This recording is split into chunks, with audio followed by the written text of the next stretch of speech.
Hey, welcome to episode 3 of Ghost Grabs. It's been a few weeks since I've been on.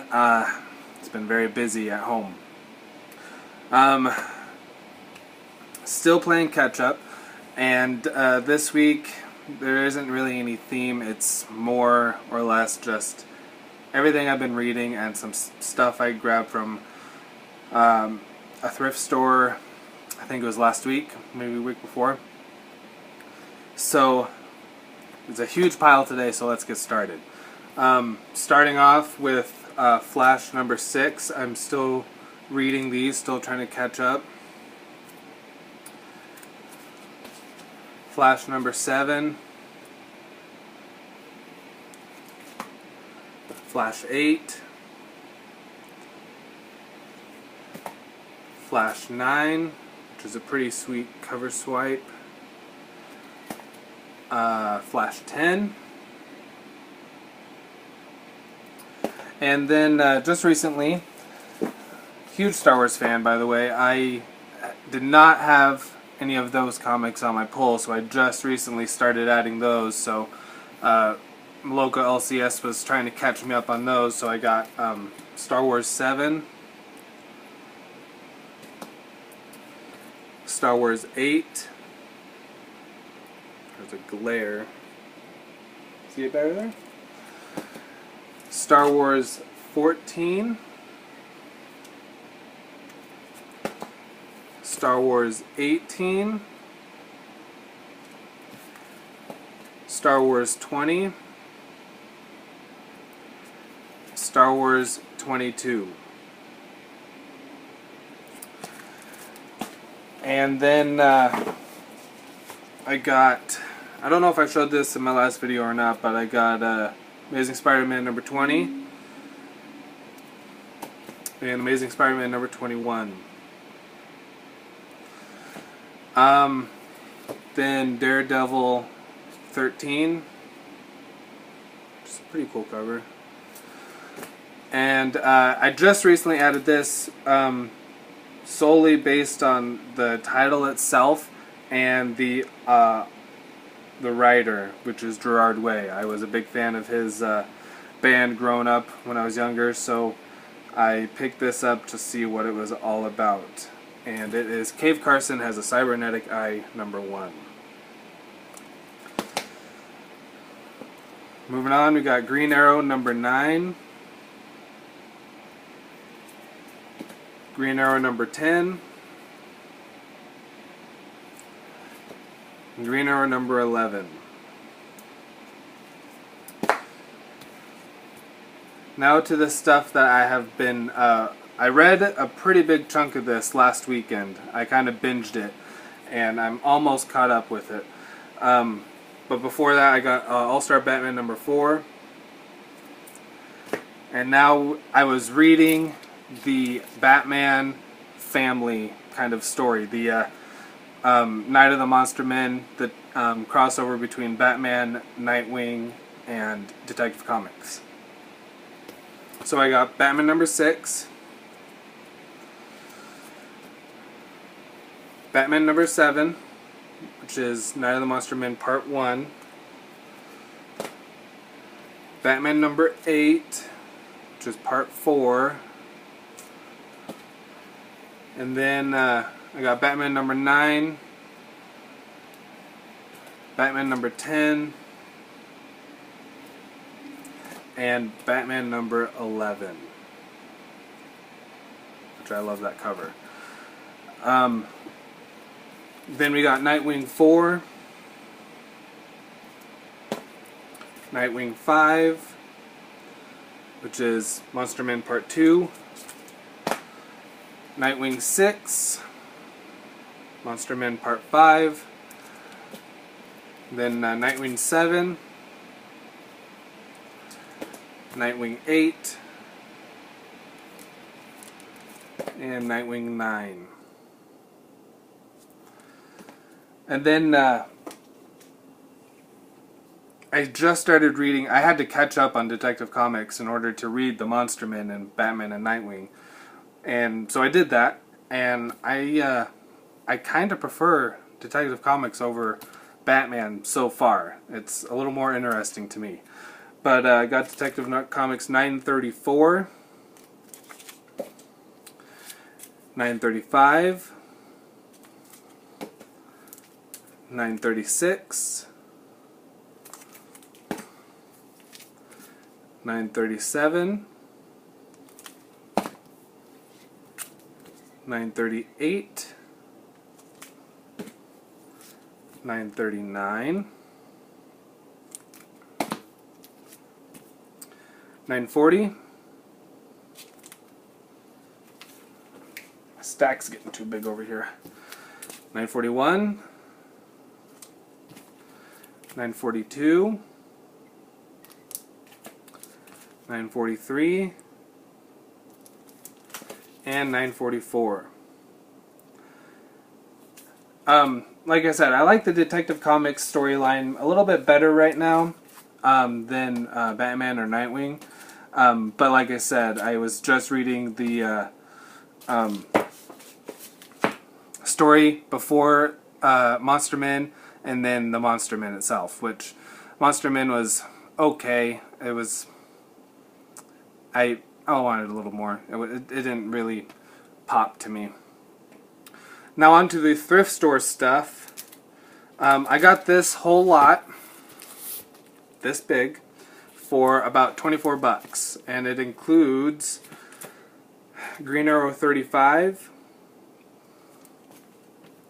Batman Detective Comics number 736, part of the No Man's Land story, which I have the novel of this, and I've read it twice or 3 times now. I really like that novel, so I'm probably going to try to pursue getting the No Man's Land run here at some point. I got Batman Detective Comics number 735, and then I got Amazing Spider-Man number 251, Endings. I think this is the apparent, or is the death of the Hobgoblin. It was really cool, really neat grab.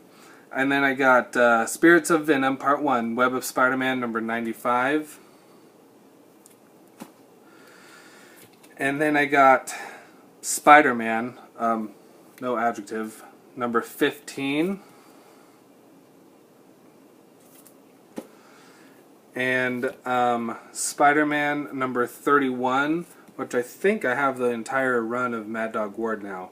I'm not completely sure, but I think I'm pretty close to that. And then I got Spider-Man number 24, Spider-Man Classics number 2, guest starring the Fantastic Four. And then Detective Comics 80-page giant number 598, Blind Justice, part 1 of 3. And then Detective Comics Blind Justice part 2 of 3, number 599. And then this one, it came with that Green Arrow comic number 35, I think it was. It was in the same bag. It was a 2-for-1 deal or whatever. I don't know who this character is. So if anyone has this guy and wants him, I'll be more than happy to give it to you. Mr. Miracle number 17. I don't know nothing about him. Okay, and then finally, these last 3 comics are I'm pretty excited about. Like I said, growing up, I grew up on the 60s Batman show, the animated Spider-Man show, the old Hulk show, and everything else. But I forgot to mention in my first episode that I was a fanatic over this character. I still really like this character. He wore a mask and cape before Batman, before Superman. His first appearance was in August of 1919 in the magazine called All Story Weekly. And it is Zorro. I don't have the magazine because it's really old, but I do have the novelization of that book, or of those stories, which were serialized in that pulp magazine, like I said, and then made into a novel, and obviously made into many movies and such. I grew up on the 1940 film Mark of Zorro with Tyrone Power, and then the Disney series with Guy Williams, which, ironically, those guys, the Disney, had comic books made of the Disney character, the Disney Zorro. They were published by Dell Books, and I don't know how many they ran for, but it's a 4-color comic, and they're not too expensive on eBay. I might look into it later on. Later on, the series was picked up on Family Channel, started with a new main character, and Marvel actually picked up the rights, the publishing rights to that, to make a comic on the Family Channel series. It ran for 12 issues, I believe. I think I can get the whole run for, I think, $40-45. I might look into it, I might not, I don't know. And then later on, what year? 2005, I think. Yeah, Isabel Allende wrote a novel based on Zorro, and kind of restarted the interest in it, and Dynamite Comics picked up the publishing rights for that. So I found those online. I was pretty excited. I got Zorro #1, Zorro #2, and Zorro #3. I think the Dynamite series ran for 50 or 60 issues, maybe more.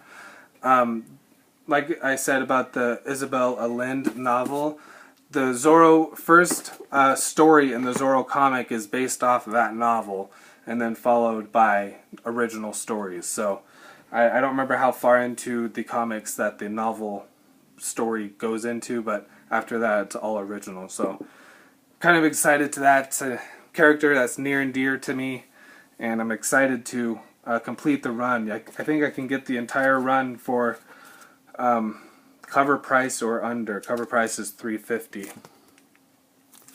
And that's all I got for my grabs for the past few weeks. As far as coveted covers go, since I had such a huge stack, I've got many coveted covers. A lot of covers that I thought were really awesome.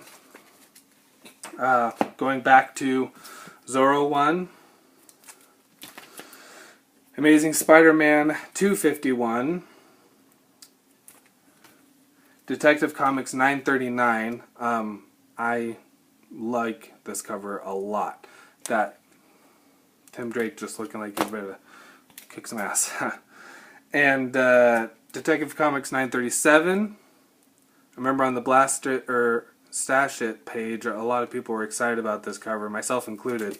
It's just a really cool looking cover. And then Batman #11.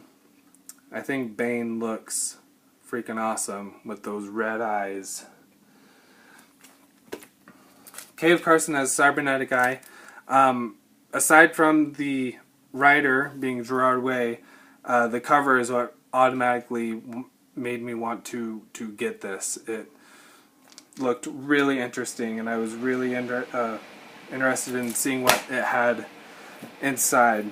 Amazing Spider-Man #20 and Flash #9. That cover swipe, I think, is pretty neat. That's all I've got for this week, for this time at least.